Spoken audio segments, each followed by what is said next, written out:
বন্ধুরা, আজকে এমন একজন অভিনেত্রীর কথা বলবো যিনি বাংলা চলচ্চিত্র জগতে একাধারে অভিনয়ে যেমন পারদর্শী, ঠিক তেমনি নাচেও দারুণ পটীয়সী ছিলেন। তবে সাম্প্রতিক সময়ে তিনি নিজের অভিজ্ঞতা কিছুটা শেয়ার করেছেন দর্শকদের কাছে, বলেছেন অতীত জীবন নিয়ে কিছু কথা, সেই সাথে প্রকাশ করেছেন কিছুটা ক্ষোভও। তবে সেসব কথা বলার আগে একটি কথা বলি, ভিডিওটি ভালো লাগলে অবশ্যই একটা লাইক দিবেন। বন্ধুরা, কথা বলবো বাংলা চলচ্চিত্র জগতের জনপ্রিয় অভিনেত্রী নাসরিনের ব্যাপারে। তিনি সাম্প্রতিক সময়ে সামাজিক যোগাযোগ মাধ্যমে কিছু কথা বলেন। তিনি বলেন, আমি অভিনয় জগতে এসেছি দিলদারের হাত ধরে, তার সাথেই প্রথম কাজ শুরু করি।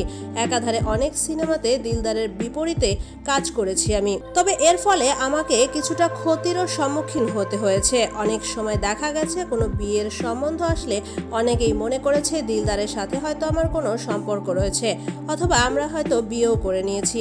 কিন্তু মানুষের মধ্যে অভিনয় এবং বাস্তব জীবনের পার্থক্য বোঝার ক্ষমতাটা যে এখনো এতটা কম, সেটা বুঝতে পারিনি। তিনি আরো বলেন, আমাদের সমাজে এখনো এমন কিছু কিছু মানুষ রয়েছে যারা অভিনয়টাকে বাস্তব জীবন হিসেবে মনে করে। একটা মেয়ে যে অভিনয় করছে মনে করে সেটাই তার বাস্তব চরিত্র, কিন্তু দুটোর মধ্যে যে পার্থক্য রয়েছে, বিস্তর ফারাক রয়েছে, সেগুলো বুঝতে চায় না। তিনি অনেকটা ক্ষোভ প্রকাশ করে দর্শকদের উদ্দেশ্যে বলেন, আমি সিনেমাতে বা টিভির পর্দায় যা করেছি সেটা আমার কাজ, কিন্তু বাস্তব জীবনে আমি কেমন সেটা দেখেই আমাকে বিচার করুন, তাহলে খুশি হব।